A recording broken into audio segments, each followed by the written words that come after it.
All right, today I want to welcome Paul Barron. He is the founder and chief executive of the Wall Printer USA. Paul is responsible for all executive functions, assuring the growth of the corporation and of the businesses that purchase a wall printer. His decades of business experience span B2B, B2C, retail, manufacturing, distribution, international business, and franchising. Paul has personally developed and launched business concepts and supported successful revenue growth, which leads to exits for several startups and established businesses. Paul thrives in rapid growth, high energy environment, and values a diverse culture with good people who like to dream big, work hard, and have fun. He leads with a positive attitude, humor, and humility. An articulate communicator with outstanding public speaking and presentation skills, Paul is frequently asked to guest lecture at industry events. He is a mentor to business owners and student interns at the University of North Carolina, Wilmington, and at UNCW's Center for Innovation and Entrepreneurship. Paul serves on advisory boards at UNCW's Business School of Entrepreneurship track and at nonprofit organizations and privately held businesses in Wilmington, Atlanta, and New York. Paul, welcome.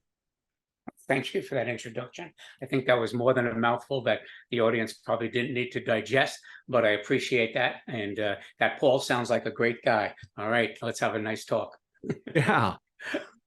Well, what's really interesting is, speaking at the universities, I'm a little bit curious about that because I know universities are real particular about, having certain credentials to get in. And so that's quite something that they've pulled you in. How did that all begin? That's a good question and an accurate observation of what typically goes on at universities. However, most universities do also rely on experience as well. And so in Wilmington, we happen to have a really good business school at the university and an ecosystem that revolves around entrepreneurship. It has a wonderful entrepreneurship program. It's actually a degreed program here. And there's this Center of Innovation and Entrepreneurship that you mentioned in my bio, which is an adjunct to the university where people go to, whether they're students, faculty, or community businesses. Maybe they have a pain point, maybe they're just starting up, maybe they're an established business and they're looking to grow or see some opportunity that they're not sure quite how to tackle. And so we have a bunch of people in the community that have some level of experience that would benefit these people and don't mind giving back and sharing that. And so it's a mentoring program, and I participate in that. It's everybody wears the hats they wear best. Mine are sales and marketing. Some people are legal, some people are financial, some people are real estate, accounting, whatever. And we try to come together to help other businesses and individuals at the university because of the recognition that I've achieved there. In fact, this year we were very honored. I was honored in my business. We were selected to be the 2023 Coastal Entrepreneur of the Year, which is kind of like the Stanley Cup of entrepreneurship here in Wilmington. If I wanted to make an analogy, they give you a big surfboard as the prize, which you carry with you for a year until I present it to the next year's winner. But I was very honored to receive that. And as a result, they call upon some of us every once in a while to guest lecture at different classes that are relevant to what we do. So the marketing track and the sales track, very often an entrepreneurship program will ask me to come in and do a 45-minute or an hour of the life of Paul Barron or whatever, and kind of telling people what the journey is like and what its ups, its downs, its pitfalls, its obstacles, opportunities, and all of that. And that's basically, after 50 years of doing this, is what I can feel comfortable and confident that I can add something to the conversation. Well, that's nice. Now, how did you go from your degree is in advanced mathematics, and you go from advanced mathematics to sales and marketing? How'd that journey go? It's a great question, Craig. And It wasn't certainly the path that my parents laid out for me. They wanted me to have a much more stable kind of environment. They wanted me to either go into the Navy when I graduated high school, or go into some kind of a state, government kind of position. They worked for the same company their whole lives, 25, 35 years, whatever, until they retired. And they thought that that was a path of stability that was important. I don't argue that point, having gone through my journey. It takes a certain personality and a certain support system around you to do what I did. I've been very blessed with that. But at the same time, I started out with a degree in math and I became a math teacher, going the way my parents wanted me to go. And I was a high school math teacher right out of college. But I put myself through college beyond the good graces of my parents and their financial support. I supplemented my spending money, if you will, by stringing tennis rackets for the athletic department at the university.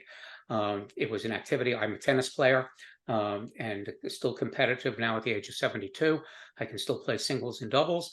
But back then, when I was much better than I am now, I was very much involved in the tennis community, and I strung tennis rackets as a way to make some money. And that was a skill that people liked. It was a very big tennis community in the university town where I was in upstate New York. And when I graduated, I had a friend who was out of work, and he was in the construction business. And he was a friend of mine who I played tennis with. And I said, well, I've been stringing tennis rackets for 3-4 years at college. I said, there's money to be made in this. And our town, which was a small college town, did not have a sporting goods store. I said, why don't we open up a sporting goods store? We'll start with tennis. We'll see where it goes. You run the store. I've got my teaching job, and I can help out in the evening stringing tennis rackets, and you take care of the customers in the store and all the kind of stuff that might come with that. Maybe we end up selling sneakers and clothing and tennis rackets and all that kind of stuff. But, why don't we just do that as a partnership? So we did that. And by my third year teaching, which was my tenure year, and I will pause here and say, I love teaching. I love the students. I didn't like administration. I didn't like the parent-teacher conferences. I didn't like a lot of the rules and regulations. That's something that I always bucked heads with, if you will, during my childhood as well as my adulthood. And so I didn't like a lot of the rules and regulations. I just liked teaching. And in my third year, which was my tenure year, the school was very much aware that I had this outside business interest because it was taking some of my time. I would call in sick frequently on most days of the week, not most days of the week, about one day every week, because the stores grew from 1 to 2 to 3 stores. And so they said, Paul, I had to make a decision. Do I want to teach or do I want to be in business? And they said, we love your teaching and the kids love you. And if you want to continue with teaching, we'll grant you tenure. But you really do have to make a decision what career path you want to take. And so I made that decision and I quit teaching. And so I went into the business world with my tennis retail shops. I grew them, as I just mentioned, to about 3 stores. And then I was offered a job by a family-related company, not my family, but another family-related manufacturing company, totally something that had nothing to do with anything I had any experience in. It was a jewelry company, and my mother was the bookkeeper for that company for 25, 30 years. And so she said that they really wanted somebody, with my skills to kind of come in who could be independent and kind of take the bull by the horns, so to speak. And so he made me an offer I couldn't refuse. And I sold my interest out to my partner in my tennis shops. And I went to work for this company down in the town, which was down in the town where I grew up, which was a nice place to be, Long Beach, Long Island. I was happy to move back there. I was making then a very good salary. And the reason they hired me is because they wanted somebody to work 2 weeks out of the month out on the field, going to customers, doing selling of their products that they manufactured in the jewelry trade. And then they wanted 2 weeks of somebody back in the factory who could oversee the delivery of the orders, the manufacturing of the materials that the customer wanted, somebody who had that kind of, could take that responsibility. So I did that. I learned a lot. I traveled a lot. I learned new skills, most of which were in the sales and marketing area. Got very confident in travel. And then that kind of was the springboard towards the sales and marketing hats that I really chose, that I performed best with. And that kind of took me through a lot of the ventures that followed, which were, as you described in my short bio, or not so short bio, or more many-fold across many industries and many different types of products and services over the years. Wow, that's a fascinating path.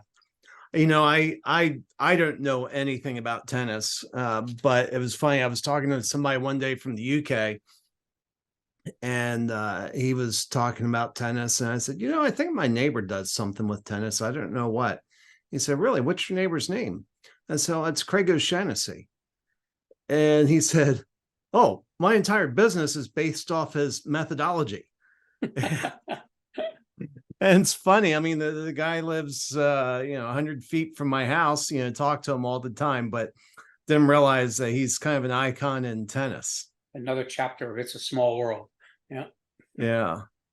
Well, that's really interesting. And I think one of the things that your story tells is life is rarely a straight path.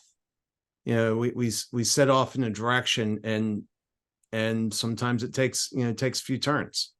Yeah, life, like, absolutely, Craig, and life, like business, definitely is not a straight path. Anybody who thinks that their venture, whether they work for a company or they begin an entrepreneurship journey, or they have an idea, whether it be software development or products or services, anybody who thinks that that's going to be the classic proverbial hockey stick from start to finish and just a nice trajectory could not be further from the truth. It's going to have its valleys, it's going to have its peaks.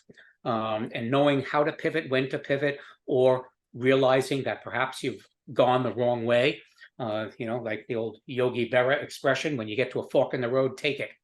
That you might very well find a path that doesn't suit you, whether it be because of your skills, because of your finances, because of the partnerships or the customers or the employees you have. There are all sorts of road signs that are going to tell you that what you're doing is the best thing you should be doing in the best way. And being alert to those kinds of things and being open to those types of changes that are warranted and those pivots that you really have to make always. I think that's critical to anybody's path. You just can't have that expectation that everything is going to go gloriously from start to finish in the way that you plan.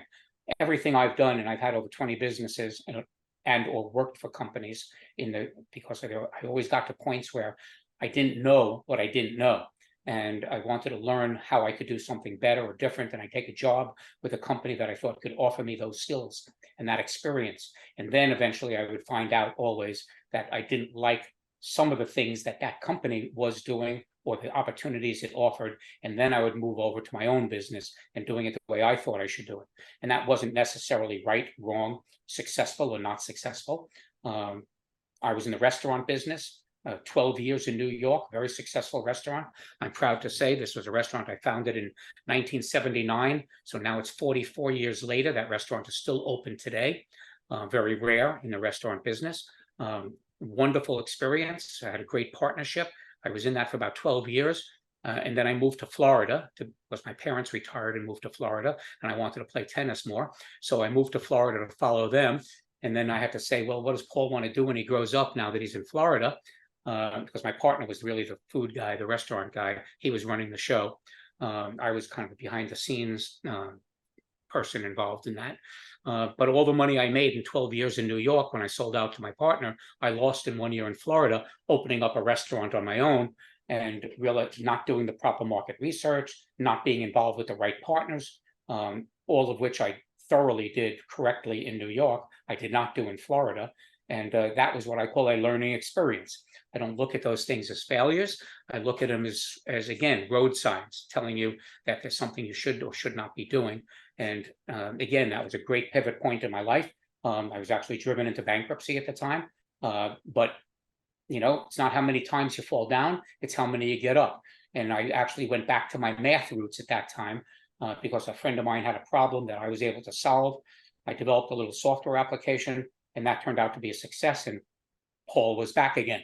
I sold that and exited that company and did very well with that, and then became a communications consultant of sorts. And that carried me through the next 25 years to where I am today, from about 2000 to today. And so as we're wrapping up 2023 and looking into 2024, It's a weird economy. I would say it's probably the weirdest economy of my lifetime, at least of my awareness. But you've been through a few ups and downs over the years and a few challenges. What would you tell a business owner they should be doing right now as they're facing this economy? Well, whether it's the economy or whether it's the market you're looking to serve, I mean, first of all, you have to be a solution to a problem, first and foremost. You can't be a hammer looking around for a nail. There has to be a nail that needs hammering. Your point about the economy and challenging times is absolutely correct. Nobody really knows what's going on. We had the pandemic. I wasn't the smartest kid on the block, or at least that's what everybody told me when I invested in something that was a product that nobody had ever seen or heard about before, this vertical printing machine that I built a business around now today, the wall printer, which is my current venture and my last venture. I will say that this is, if it continues to go the way that it's going and the way that I planned it, this will be my last hurrah, so to speak. To your point, when I started this business, it was in 2019. And here I was when I started the business in early 2020, when I developed and got my first shipment of machines to create businesses for people who wanted to print beautiful artwork on walls in residences and businesses and restaurants and schools and hospitals, which is what my machines do. Puts digital art onto walls, indoors or outdoors. But this was a business created with a new product that nobody had ever seen or heard about before. And here I was starting my business in January of 2020 when the world stopped and people were being laid off and people were being challenged to determine whether or not the path they were on was good for them. Did they want to, they're being laid off or working remotely. They had time to reevaluate their lives and search for new career paths and opportunities. And so while everybody else was laying off customers at the time, I was fully committed financially to this new business, despite the fact that nobody could travel and nobody could see what it was I was doing. It wasn't like having another hamburger place or coffee shop or being a plumber or an electrician. Nobody knew what this business of wall printing was all about. And so we spent 10 months just articulating this through social media because we knew people were on their internet, on their devices, whether it be mobile, tablets, computers, surfing, trying to figure out what they want to do in their lives when they grow up, whether they want to continue on their current path when things settle down after the pandemic, which it still hasn't, but rethinking their lives, basically. So I took advantage of that, and I introduced people through social media, TikTok, YouTube, Instagram, Facebook, our own website, letting them know that there was this thing called a vertical printing machine that could create a good business opportunity for people who wanted to take ownership and do what these machines are capable of doing. And so fast forward 3 years, here we are with 135 businesses we've created for people. We're not a franchise. We don't reach into our customers' pockets for revenue. We just manufacture, service, and support and train the machines, but we create business opportunities for other people. And so that's what we do. And yes, there are challenges. And what do people need to do it? Well, there are 3 basic things you need. You need time, talent, and treasure, I call it. You need the time to actually think about what it is you're doing and the time to actually make it happen. You need the talent, whether it's yours or other people you surround yourself with. And then you need enough financial bandwidth to be able to pull it off. Some things don't need much, some things need a lot. But ultimately, some element of time, talent, and treasure is what anybody needs to create a business for themselves or for others and make it successful. So time, talent, or treasure. Let's say somebody's listening and they're 2 years ago, 3 years ago, it was easy to sell. We had the economy was going so strong, but somebody looking at this today may I know somebody just wrapped up his business about a month ago. And let's say somebody assesses that they're missing one of those elements, time, talent, or treasure. Would you recommend that they wrap up their business or another action? What would be your advice to them? Well, it's just like, buying a stock, buy low, sell high is a great thing to say, but you have to know when not to hold on too long. Sometimes the handwriting is on the wall, like it was for me with my restaurant business. I didn't hang in any longer than I had to. Yes, I lost a lot of money in it, but I would have lost a lot more if I tried to hang on and make it work when I knew it was not working. What I did in New York was not easily replicated in Florida because the climate was not climate temperature wise, but the economics and the culture was different than I was used to, and I didn't do my homework properly. And so for that reason, I overspent in the building and everything else. I put too much treasure into it, not enough time to research the market. But if you get to a point that, you think that you're at one of these pivot points, well, you have to make a decision. Do I continue?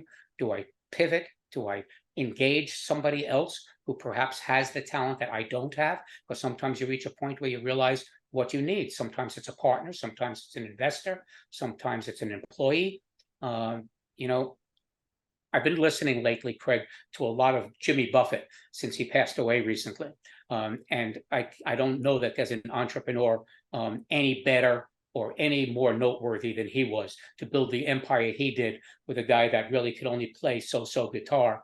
But he found a niche and he created this entire empire of Margaritaville around him, where he has now hotels, and he doesn't have now, but his legacy is all the hotels and retail shops and all the trinkets and everything else he's made, as well as wonderful music that makes people feel good. But he created a whole cult around him, as well as a financial empire. And so the reason I bring this up is because the question you asked, questions that everybody should ask, what does it take to really be in a business and to be a good leader, or to have a good business? And he said something in one of the interviews I heard him give, which I just loved. And he said, any successful business needs to be 10% talent. It needs to be 20% luck. It needs to be 30% hard work and effort and 40% passion. And you put all those things together and you got a shot. And I totally agree with every one of those percentages, that, all the talent you have is one thing. It's one of those elements that you need, but, you have to find something that's a solution to a problem. You could be passionate about it. You can engage the right people to work with you, and they all want to work as hard as you do. And then there's a certain element of luck that you're doing it all at the right time with the right people. That's it's an interesting formula. Thanks for sharing that. Well, Paul, this has been a really interesting discussion. So you work for your business is the Wall Printer at thewallprinter.com. How can people reach you if they want to reach out to you? Yeah, I'm always happy to connect with people. I always am learning from everybody. Hopefully some people might learn something from me, but anybody who wants to connect, LinkedIn is the best way to do that. If anybody wants to do a search for Paul Barron, I'm sure you'll find me. And feel free to ask for connection. And if you have something you want to talk about, I'm always happy to do this. I'm not saying I have a lot of free time, but I do have enough free time to give to people, because I can also, as I say, learn from them. And hopefully I can be a trusted resource for people who might be on a path that may not be mine, but maybe hopefully will be their own. And if they've got questions and they want another sounding board, I enjoy doing that. And if they do want to know anything about my current venture, the Wall Printer, just go to, as you've mentioned, Craig, thewallprinter.com. Spending 15 or 30 seconds on that website and watching a short video will tell you everything there is to know about what I'm doing. And if it's right for you and you want to see that as a business for yourself or somebody else, feel free to connect with us. Thank you very much, Paul. Greg, thank you. Appreciate it.